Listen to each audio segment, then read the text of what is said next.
오늘날 우리가 살고 있는 이 시대상을 정의하는 여러 가지 표현들 중에 위기의 시대라는 설명이 있습니다. 위기의 시대. 금융위기, 환경위기, 가정의 위기, 수출 위기, 건강의 위기, 그것을 포함해서 우리는 수많은 위기들에 둘러싸여 있습니다. 무엇보다도 신앙의 위기, 교회의 위기, 복음의 위기, 이런 표현들을 들을 때면 저는 가슴이 철렁 내려앉는 것 같은 서늘함을 느끼기도 합니다. 여러분은 어떻습니까? 여러분이 만나고 있는 위기는 무엇입니까? 진짜 위기는 위기 상황에서 그것이 위기인 줄도 모르는 것, 그것이 가장 큰 위기라고 하지요. 오늘 예배를 통해서 우리와 나와 우리 교회가 혹은 우리 가정이 만난 위기는 무엇인지 발견하고 또 그것을 어떻게 헤쳐나갈 수 있을지 함께 고민해보는 시간을 가지기를 원합니다. 오늘 본문은 위기를 만난 두 사람을 우리에게 소개해주고 있습니다. 바로 다윗과 사울입니다. 먼저 다윗의 위기를 살펴봅시다. 다윗은 사울의 추격을 피하기 위해서 블레셋으로 도망을 갑니다. 그래서 가드 왕 아기스에게 자신의 몸을 의탁하고 그의 마음을 사려고 애를 쓰지요. 아기스는 다윗을 신뢰하면서 그를 가까이 둡니다. 늘 도망자 신세로 이곳저곳을 방랑하던 다윗은 잠시나마 아기스의 그늘 아래서 쉼을 얻게 되지요. 그러던 어느 날 블레셋이 이스라엘을 공격하기로 결정하고 군대를 모집합니다. 그때 가드 왕 아기스가 다윗에게 뭐라고 이야기합니까? 야, 다윗, 너 내 밑에 와서 그동안 편안하게 잘 지냈지? 이제 너도 나한테 은혜 갚을 때가 됐어. 이제 우리가 이스라엘을 치러 갈 텐데 너도 네 부하들과 함께 나와 같이 이스라엘을 치러 가는 거야. 오케이? 그러자 다윗이 어떻게 이야기합니까? 물론입니다. 당신의 종인 제가 당신을 위해서 얼마나 충성스러운 모습으로 전쟁에 임하는지 내가 보여드리겠습니다. 그 말을 듣고 아기스가 기분이 좋아졌어요. 그래서 이렇게 이야기합니다. 좋아. 그럼 내가 너를 나의 경호실장으로 삼겠다. 이렇게 이야기를 해요. 여러분, 다윗의 위기가 무엇입니까? 그것은 바로 동족 이스라엘과 맞서 싸워야 하는 상황에 빠졌다는 것입니다. 다윗이 누굽니까? 이스라엘의 왕으로 기름 부음을 받은 자, 그가 다윗 아닙니까? 그런 그가 블레셋에 속한 가드 왕 아기스의 호위 대장 자격으로 이스라엘과 싸워야 되는 지경에 놓인 것이죠. 아기스의 목을 쳐야 할 다윗이 아기스의 머리를 지키는 자로 전쟁에 나가게 됐던 것입니다. 하지만 당장 목숨을 구하자니 블레셋 편에 설 수밖에 없고, 그렇다고 해서 실제로 이스라엘을 대적하기도 그렇고, 말 그대로 진퇴양난의 다윗은 위기를 만나게 된 것입니다. 그렇다면 이 다윗의 위기는 어디서 온 것일까요? 그것은 바로 다윗이 인간적인 생각으로 잘못된 선택을 했기 때문입니다. 그러나 더 중요한 것은 그가 잘못된 선택을 했다는 것을 알았음에도 불구하고 그 선택이 주는 달콤함에 젖어서 계속 그 잘못된 자리에 머물러 있었다라는 것이죠. 그는 가드 왕 아기스의 마음을 얻기 위해서 이스라엘은 내 원수입니다 라고 거짓말을 하기도 하고요. 내가 이번에 나가서 유대 남쪽 지역을 쳐가지고 유대인들을 박살냈습니다, 이렇게 거짓된 보고를 하기도 합니다. 왜 그렇게 해야 될까요? 사울한테 너무 시달려서, 사울한테 피해 다니는 그 세월이 너무 고달파서 쉬고 싶었기 때문입니다. 그런데 그가 쉬려고 피했던 곳이 어디입니까? 바로 블레셋입니다. 블레셋이 어떤 민족입니까? 대대로 이스라엘의 대적이요, 이스라엘의 이렇게 눈에 가시 같은 존재가 블레셋 아니었습니까? 그 땅에 살면서 다윗은 블레셋 왕의 비위를 맞춰야 했습니다. 그렇게 블레셋의 요구에 순응하며 그 땅에 기름진 것들을 누리고 그동안 도망자 신세로 살아왔던 세월의 피곤함을 풀곤 했었습니다. 물론 인간적으로는 이해가 됩니다. 정말 오죽 힘들었으면 블레셋에게 피했을까. 그런데요, 이건 순전히 인간적인, 인본주의적인 제 생각입니다. 신앙생활은 이런 인간적인 생각으로 수를 부리는 것이 아닙니다. 바른 신앙생활은 내가 선택하는 이 선택, 나의 결정이 하나님이 기뻐하시는가? 주님의 동의와 지지하심이 있는가? 그것을 고민하며 한 발짝 한 발짝 내딛는 것이 바른 신앙인의 자세 아니겠어요? 다윗은 블레셋이 아니라 하나님께 피해야 했었습니다. 블레셋의 비위를 맞추며 자신의 안위를 지키기 위해 애쓰는 것이 아니라 하나님의 마음에 합하게 행함으로 하늘로부터 오는 평안을 쟁취했어야 했습니다. 그런데 어느새 사자의 입에서 양들을 지켜주시고 골리앗을 무찔러 주시고 그리고 찬양할 때 악신이 떠나가게 하셨던 그 하나님을 다윗은 놓쳐버리고 말았습니다. 그리고 지금 하나님으로부터 이스라엘의 왕으로 기름 부음 받은 그 존귀한 존재인 다윗은 자신이 다스려야 할 백성 이스라엘을 향해 전쟁의 발걸음을 내딛는 처참한 위기를 만나게 된 것이죠. 그런데 이런 다윗의 모습은 어쩌면 오늘날 우리의 모습과 너무도 많이 닮아 있는 것 같습니다. 우리 역시 주님의 은혜로 믿음으로 말미암아 하나님의 자녀가 된 이들 아닙니까? 택한 족속이요 왕같은 제사장, 이것이 바로 우리의 정체성입니다. 그럼에도 불구하고 우리의 모습은 어떻습니까? 하나님이 기뻐하시지 않는 이름을 알고도 세상과 타협하고 그 가운데 안주하며 살고 있지는 않습니까? 물론 처음에는 양심의 가책도 느끼고 주님께 죄송한 마음도 들고 그랬지요. 그런데 어느새 거기에 젖어 살다 보니 그것이 좋아지고 조금만 더 있다가 갈게요, 주님. 나 힘든 거 아시잖아요. 그러면서 점점 그 블레셋의 안위에 젖어들게 된 것입니다. 한두 번 실수로 혹은 연약함 때문에 그랬던 것이 아닙니다. 결국 그는 그 자리가 편에 눌러 앉아있게 되어버린 것이죠. 우리 중에 그런 분들이 계시진 않습니까? 마치 하나님의 인내가 어디까지인가 시험하고 하나님의 인자하심을 조롱하듯이 끊어내야 할 죄악들을 당장 징계하시고 심판하지 아니하신다는 이유로 계속 그 죄악의 자리 가운데 머물러 있는 분들은 계시지 않는가 이 말입니다. 그러면서도 돌아오라, 속히 돌아오라 라는 주님의 음성을 외면하며 속으로 합리화하는 거예요. 하나님은 사랑의 하나님이시니까 내가 지금 힘들어서 어쩔 수 없이 이 죄 짓는 거 아실 거야. 하나님은 너무 나를 사랑하시니까, 나를 사랑해서 십자가 지실 만큼 나를 사랑하시는 분이시니까 내가 이 정도 일탈하고 영적으로 외도하는 것 하나님 눈 감아 주실 거야. 여러분, 어서 자리를 털고 일어날 수 있기를 바랍니다. 죄악의 자리는요, 겉보기에는 안전한 것처럼 보이고 그것이 내 미래와 내 영혼을 보장해 줄 것처럼 우리를 속이지만 때가 되면 마치 폭우에 계곡물이 불어나서 모든 것을 휩쓸고 가는 것과 같이 우리의 영혼을 처참한 지경으로 끌어내리고 말 것입니다.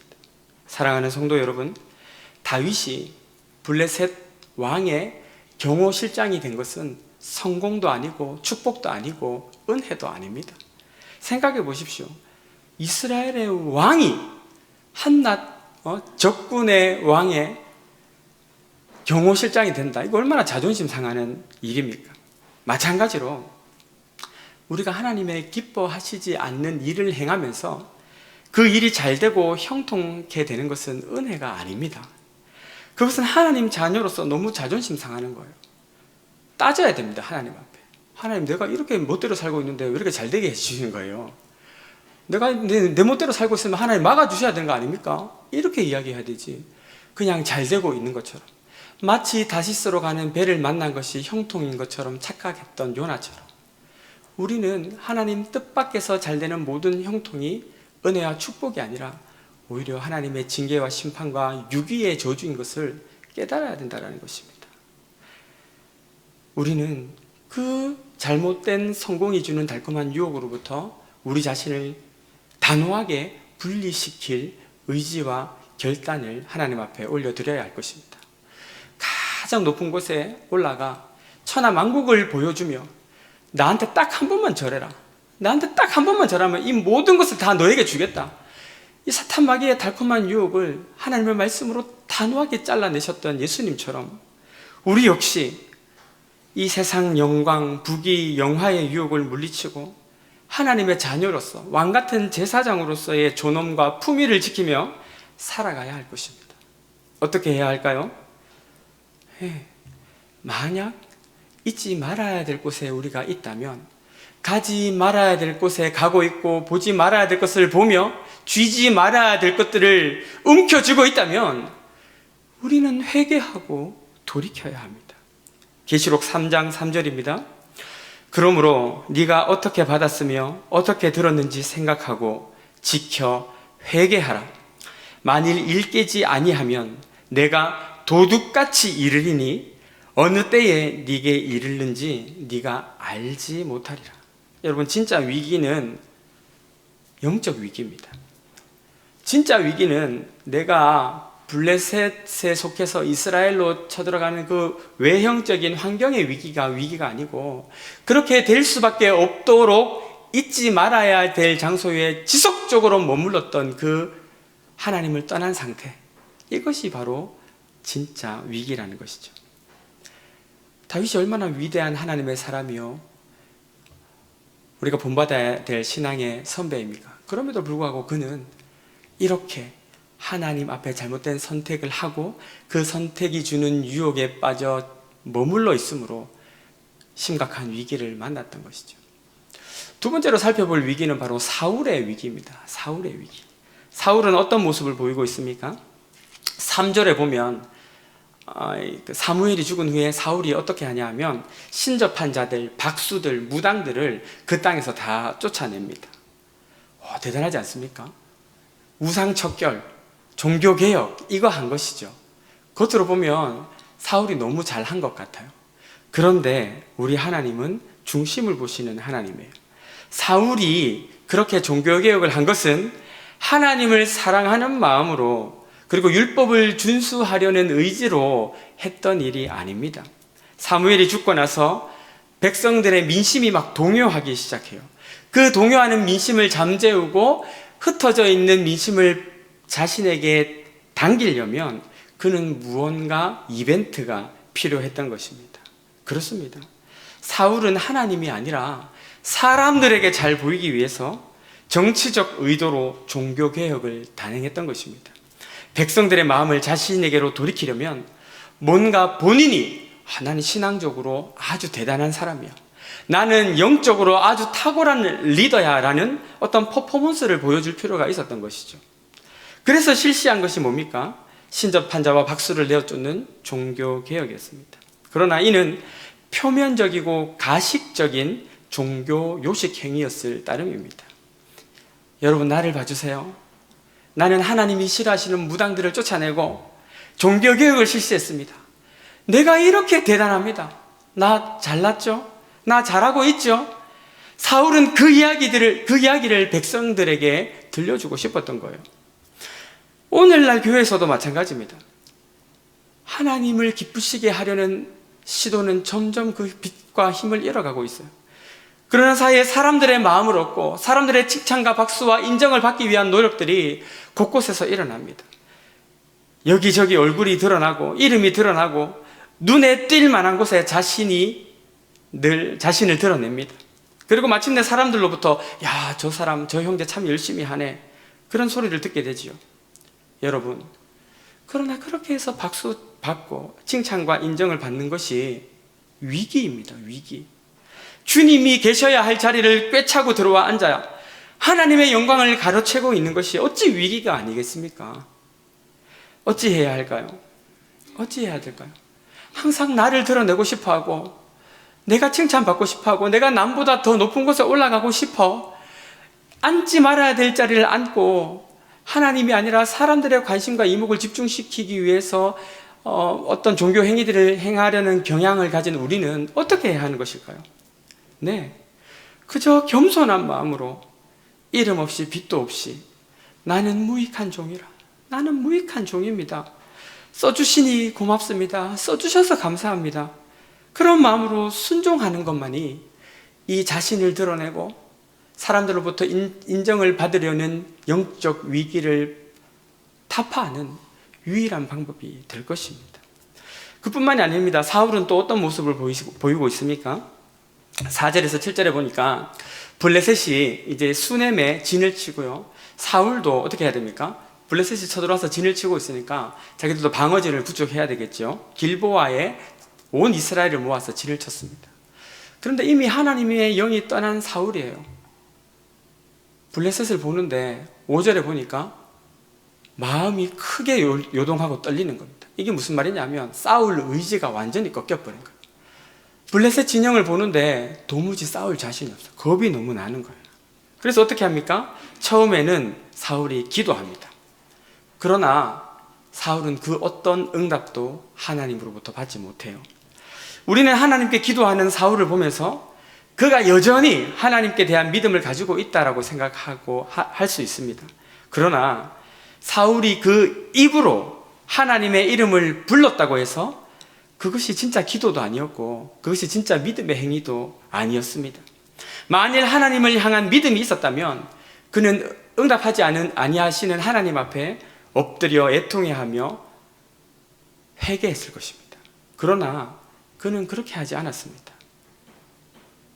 어차피 사울에게 필요했던 것은 하나님이 아니었어요. 어차피 사울은 하나님이 필요했던 것이 아니라 블레셋이 주는 두려움을 해결해 줄 누군가가 필요했던 것 뿐입니다. 그래서 어떻게 됩니까?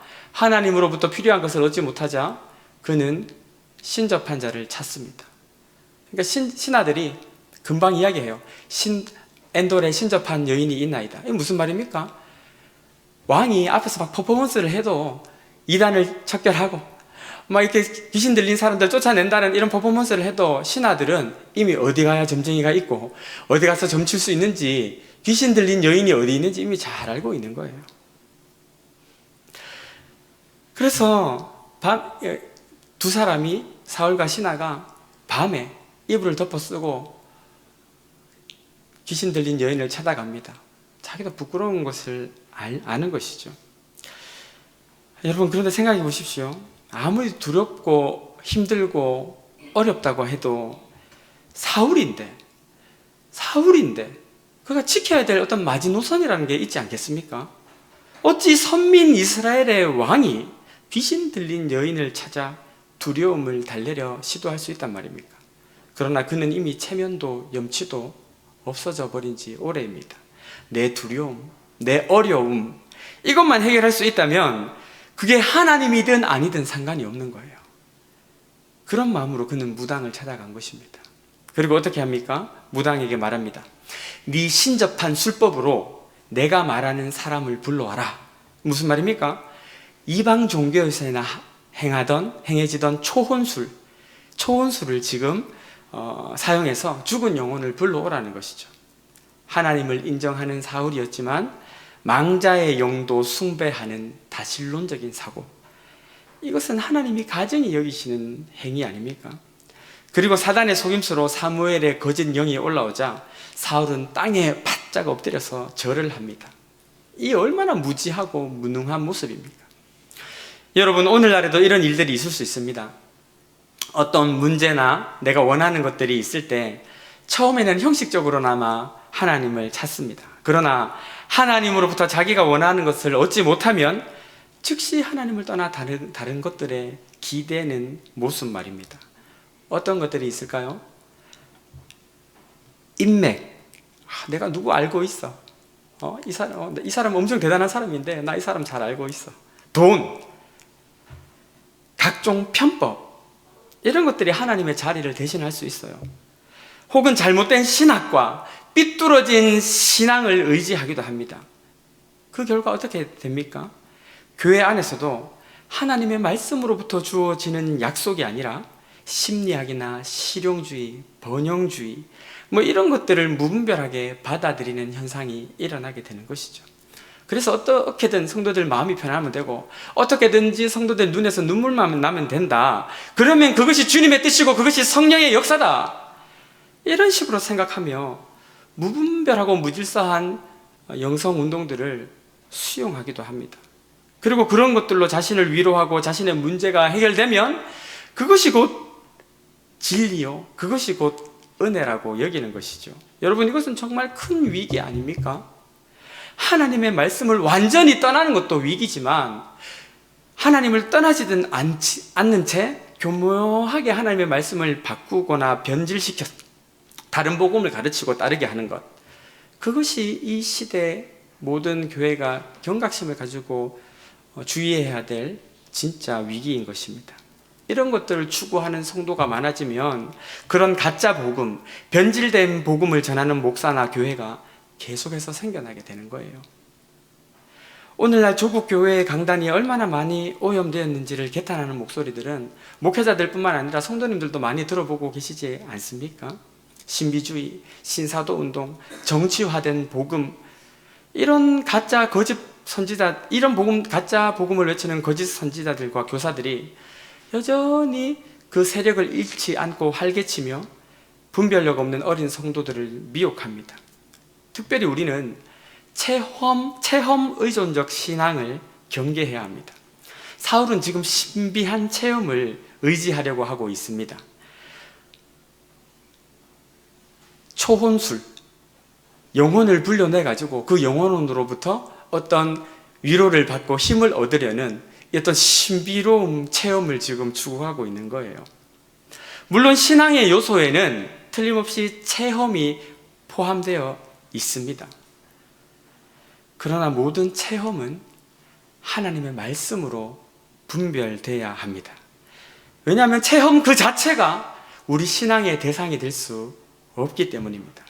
그런데 간혹 나는 체험했다, 나는 그렇게 느꼈다라고 이야기하면서 하나님의 말씀을 넘어서는 무언가를 강조하는 이들이 있습니다. 그러면서 이렇게 이야기하죠. 내가 만난 하나님은 성경에 매이지 않아. 내가 만난 하나님은 성경보다 크신 하나님이야. 여러분, 이것이 얼마나 심각한 이단적 사상이요 가르침인지 알지 않습니까? 그런데 이렇게 이야기하면 사람들은 연약한 본성이 있기 때문에 거기에 혹하고 거기에 귀가 쏠깃하고 그런 데 따라다닌다고요. 하나님은 결코 당신의 말씀을 벗어나서 일하지 않습니다.